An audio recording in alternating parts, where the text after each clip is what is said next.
Hi,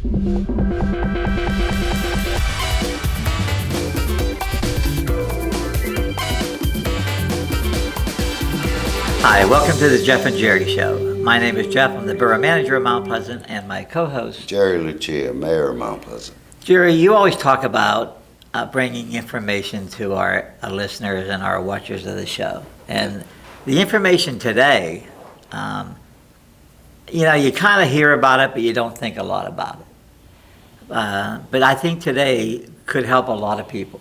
Well, it sure can. It's very interesting, and it's the public should know about it. Yeah. And that's what we're here for. When was your house built? 1970. Well, you met one qualification, but I don't think the income qualification is going to be. But no, you actually, I should have said, no, you may. You're retired now. So we're going to talk about some guidelines for the program, and it's about lead paint in homes. But there's some other things they do too, and we'll get all that information today with our two guests from the county of Westmoreland. You want to introduce yourself? Yeah, my name is Landy. I'm the intake clerk and interviewer for Westmoreland County's Lead Paint Hazard Control and Healthy Homes program. My name is Rick Mills, and I'm the housing specialist.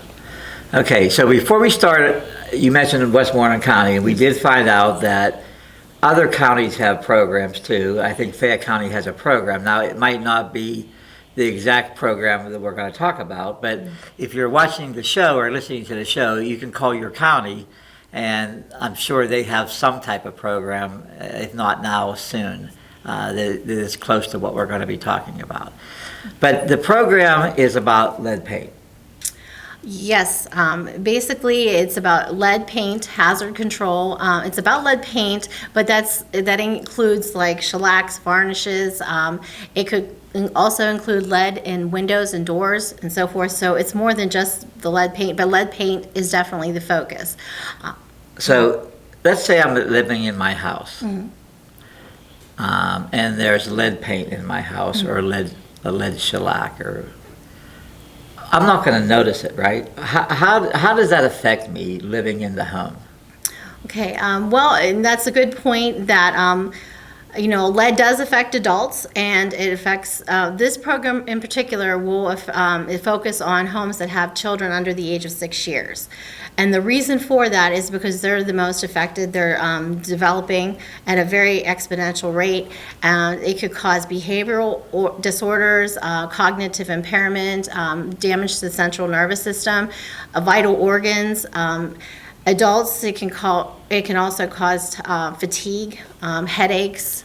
There's a lot of soft tissue issues and so forth. So if my house was painted before 1978, do you get affected with those issues because you smell it? I don't know much. How does it relate? How does it affect the person living there? It is typically the way an adult will get it is ingestion. Inhalation, yes. Inhalation. Yes. Not eating. I'm sorry, inhalation. Yes, inhalation. And it's the dust. It's the dust. Yes. Okay. It's the dust.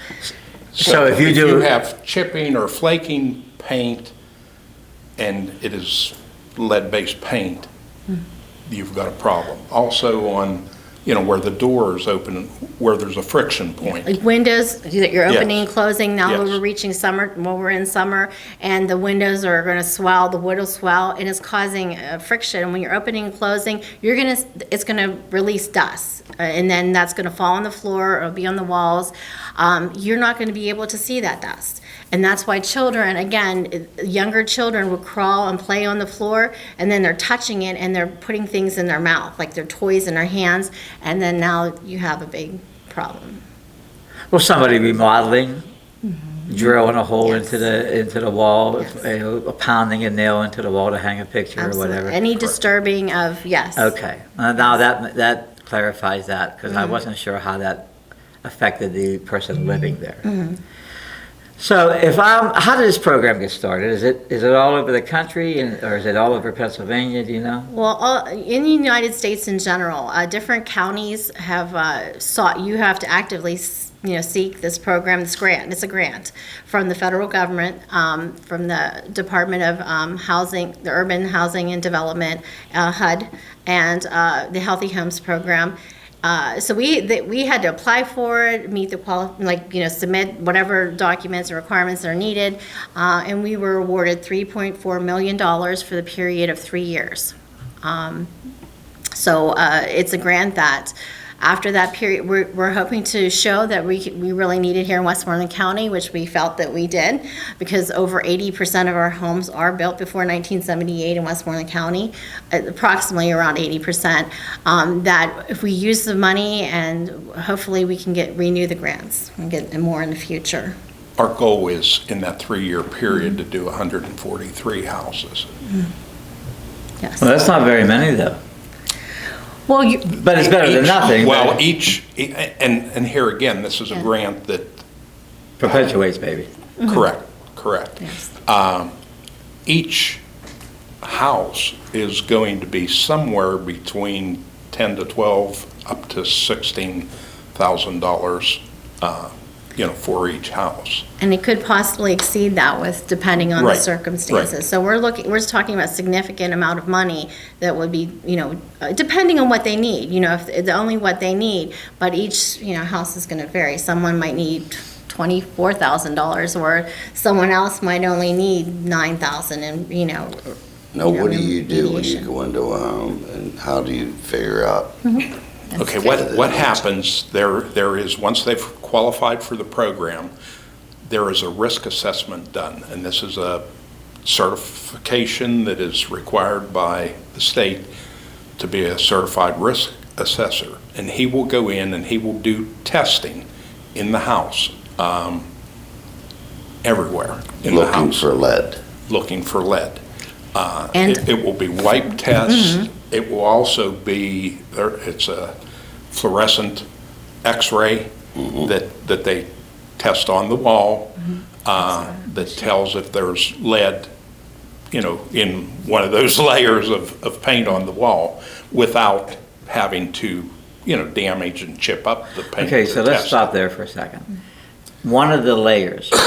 So if my house was painted in 1960, but I just painted it after 78, is it still affected? Yes, it can be, because that lead is still there, and this is where I said friction, or something rubbing against it, doing remodeling, anything like that where you're disturbing that.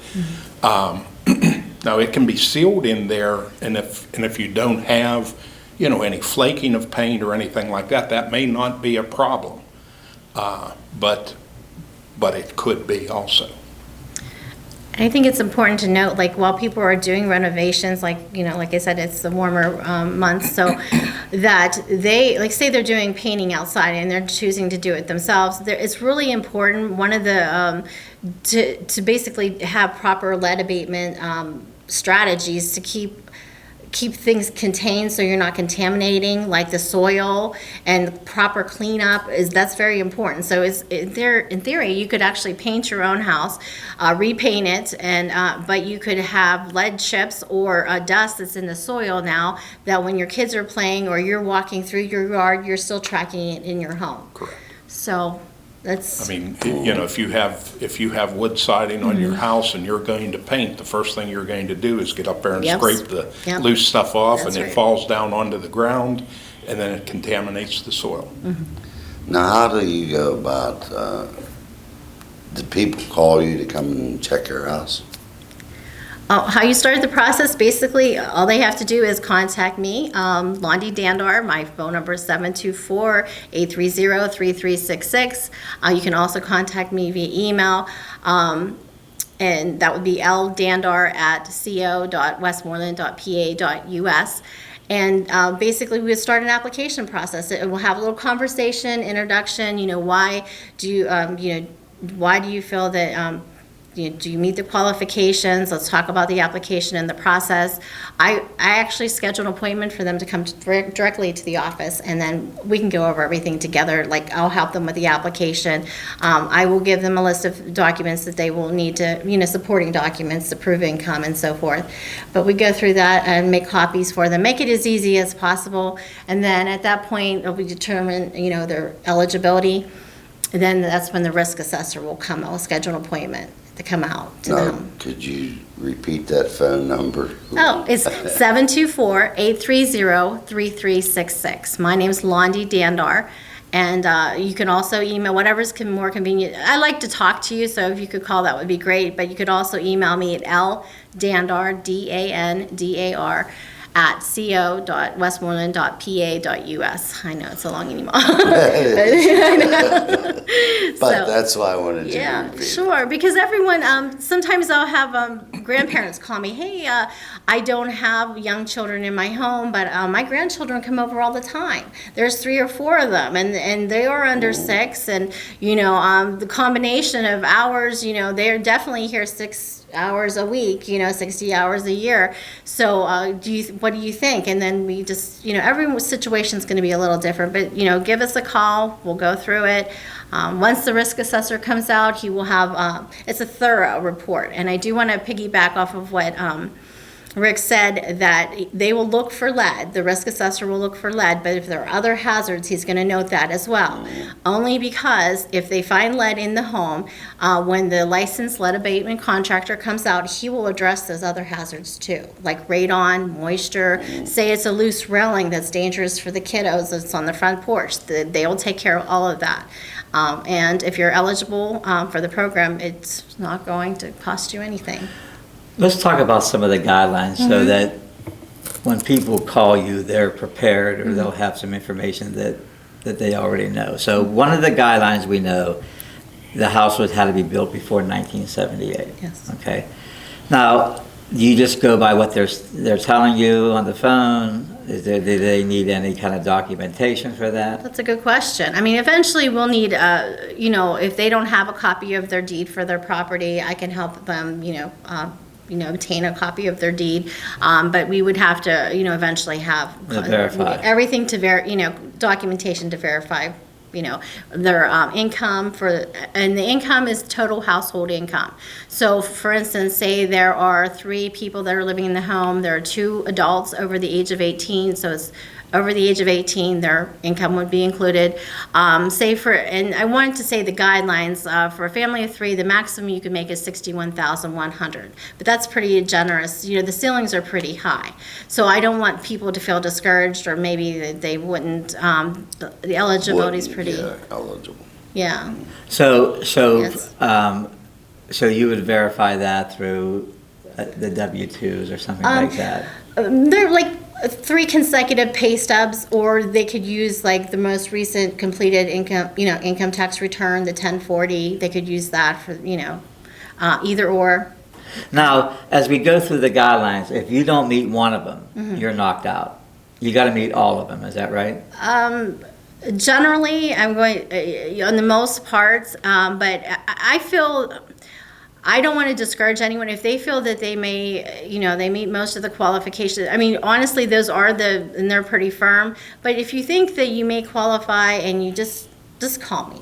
Just call me. I recommend you call me, and then we can take it from there. Because I would hate for someone to eliminate themselves from the program when maybe something else Just a tweet here or a yeah, tweet there. yeah, and it might be simple, like say grandparents as well. That's not my home, but my grandchildren come. You know what I mean? There is an exception where, if they're visiting on a regular basis, you would qualify. So I would feel better if they just gave me a call, because I'm more than happy to take one it. of the qualifications was, does a pregnant woman live in your household? Yes.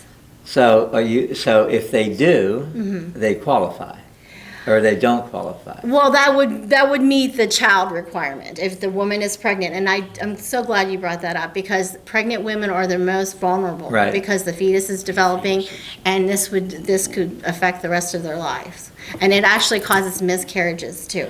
So the question is, if they have a pregnant woman, that's a good qualification. Yes, But it like, doesn't, because there isn't one, the other qualifications will kick in. well, like, if she's pregnant, she lives in a home that's built before 1978, and if you see a family size of one, the maximum you can make is 47,500. So if she meets those requirements and she has current taxes or property taxes or homeowner's insurance, if she's renting, and I do want to mention this too, if there's it's a rental property, there's a portion of the application that your landlord would have to complete because it's their property. But the eligibility will be based on the household's income. Oh, so that's good. So that's good. So if the property owner rents to you, the qualifications for the property owner isn't the income part, it's the income of the people living there. Right, Correct. right. Okay, but he still has to fill out some information. Yes, the property information, like the age of the, unit or property, of course, and it's just a small section of the application, but of course, it's his property, so he has to be on board with, doing any kind of renovation or whatnot. Or remediation, and then the household income is based off the family. Okay, Yes. so let's say I call you, I qualify, you send the assessor out. How long does that take to assess a property or a house? How long in the process? That's going to vary depending on, approximately. yeah. The testing comes back in 24 hours. No, I mean, how long does it take a person to The- test a house? Oh, 2 to 3 hours. 2 to 3 hours. So 2 to 3 hours, the homeowner would be there while the person's testing the home. Correct. Then they take the information back, and in 24 hours, they'll get the results. Correct. So now I got the results. What's the next step? You'll schedule Well, obviously, it's a government program, so it goes through a bidding process. And,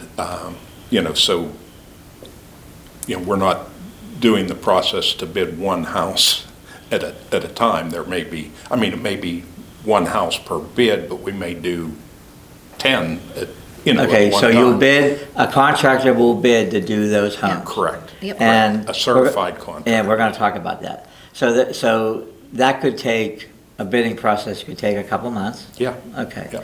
So then you find a contractor who you decided to award the bid to. They come in and they're ready to schedule with you. Do they schedule with the homeowner or do they schedule with you? Both. We will actually work that schedule, Okay. with the. With the other homes you have Right, on the list. right. So now the contractor comes in. How long, and I know there's different amounts they're doing, but how long does that normally, do you think that will take? We want it completed within 10 days. Within 10 days? Yeah, under most circumstances, yes. Okay. Does the people live there while this is happening? No, No. no. So how does that process work? They would either, stay with a relative or something, and if there was no other means for them to live, then the program would pay to put them into a hotel property. Hotel in Florida or California? Well, Somewhere close I to think where they probably reside, Greensburg. Well, Newsstand at the yeah. Now, are they allowed back into the house to say No. they forgot something? Not at all. No. Once they're out, once it starts, they cannot be in there. No one can be in there other than a licensed, certified. And the worker. reason for that is for safety. Yeah. I mean, they're gonna have dust, lead dust and everything there. I mean, they're gonna clean up every day, but it's just not, they literally will not be able to return back or occupy their home until the risk assessor comes back and does that clearance test to make sure all the hazards have been addressed. And then that's safe for the family to come back. So I'm thinking even they're going to be covering the carpeting, right? Because, Cover everything. They're can be- covering Yes, everything. Can yes. be, yes. Yes. yeah. Yes. Okay, so let's talk a little bit about the contractors, because you're looking for contractors, and you said something earlier before the show that you will pay for the certification? We will pay for the training for the The certification. training for the certification. Every company has to have the company certification, which is just paperwork, basically. They also have to have a supervisor for each job on site. The supervisor, you go to a training, it's a 4-day training period. At the end of that training, you take a test. Once that test once you've passed the training company's test, they will send you a certificate, which is basically good for 6 months. But you have 6 months then to take a third-party test to actually become fully certified. That's through the state.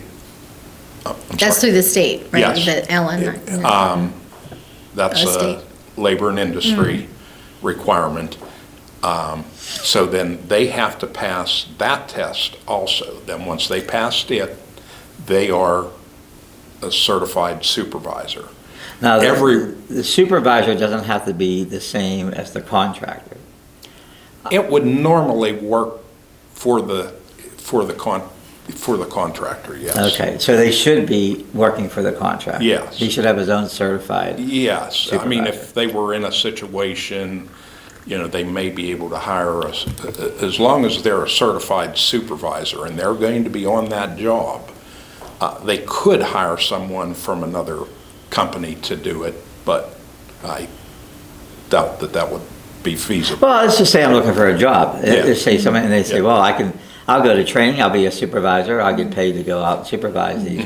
I don't know if that's a possibility, but And then, in addition to the supervisor, every worker that is in there has to take a worker certification, which is basically a 2-day class and a test at the end of it, but they do not have to go for the third-party testing.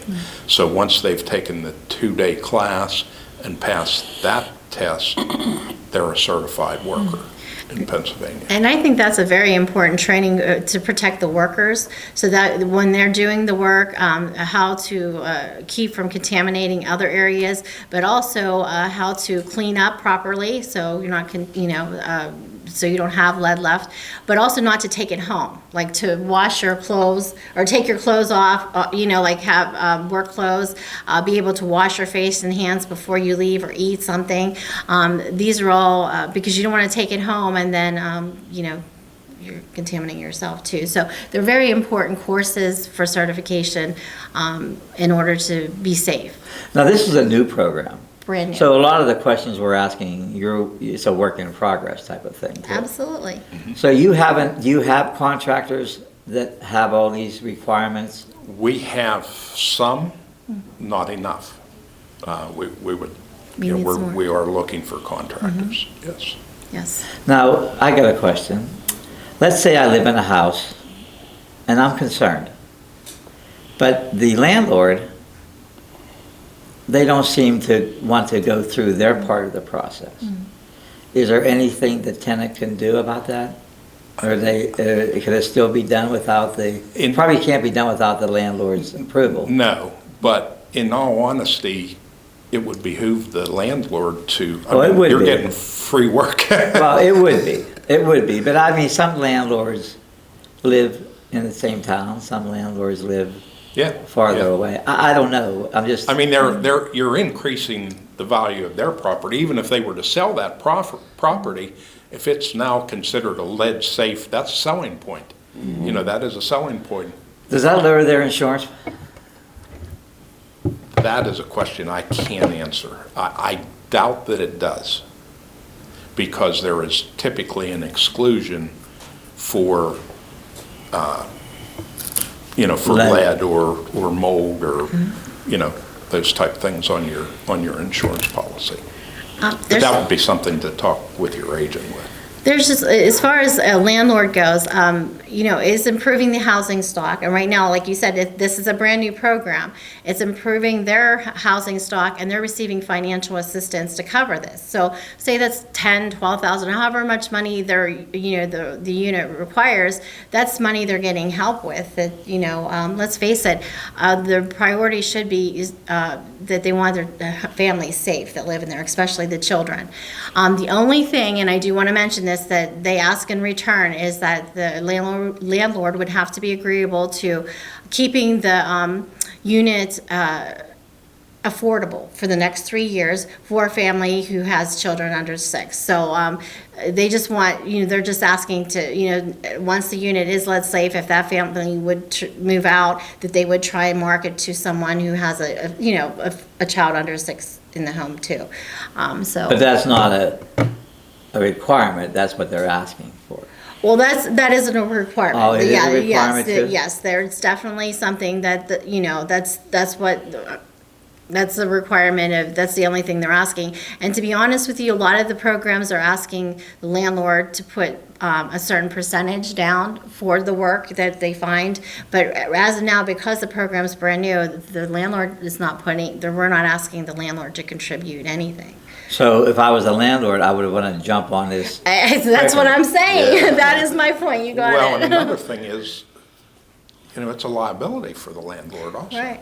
Like I said, if the child gets sick or someone's sick in the home and, it's found out that there's lead in the home, that could be an issue. Well, we have three minutes left. Is there anything that you want to cover that we haven't been able to bring up at this point? Have we If covered there's it? any contractors out there that are interested, my number is 724-689-1612. So you'll My be name is- taking care of the contractor application? Yes, Yes. yes. And I just wanted to say, to make it clear that this is not a remodeling, venture. It's mainly focused on lead. So whether it's in the paint, varnishes, it could be in windows and doors. It could be, you could have window and door replacements, minimal structural repairs. But it is a great opportunity to get help to make your home safe for you and your family. If a child's exposed at a young age to lead, they may not see effects for 20 years later. They may have high blood pressure later, what have you. And the scariest part is some children will never have symptoms. And eventually, blood poisoning can lead to death. So just something to keep in mind. And while we have this opportunity, you should take advantage. Well, yeah, because the cost is great. I mean, there is no cost at this point, If you meet your qualifications, yes. Well, I think I want to thank us for taking your time to come down because the message is out there now. I mean, and I think we can move along with people knowing this program now. A lot of people would never have known. Thank you for having us, Yes, Justin. well, sure. We appreciate it. Thank you. Have you actually had anybody apply right now? Oh, yes. I'm in the process of, I've had numerous people call that of interest, and we are processing applications right now. So, and it is a grant, so that means the earlier you call and get this, ball rolling, because you don't want to run out of money, it's first come, first serve. So, And I want to tell you, as someone who does a lot with grants in the borough, that is 100% correct. Those grants do run out of money, or they change at the second round, or you might have to contribute. Right. Yes. So if you're going to do this program, you should jump Now's on the it now, time. or you're concerned. yes. Well, thanks again, Jerry. Especially if they have children, Yeah. small children at home. This is the time. Or visiting. Yes. Okay. Rental or own. Well, again, thank you, and Jerry, we will be assessing your house. Come on. Well, for Rick and Landy and Jerry, this is Jeff saying thanks for watching. Hope you learned something today. Thanks for watching and listening, and we'll see you next time.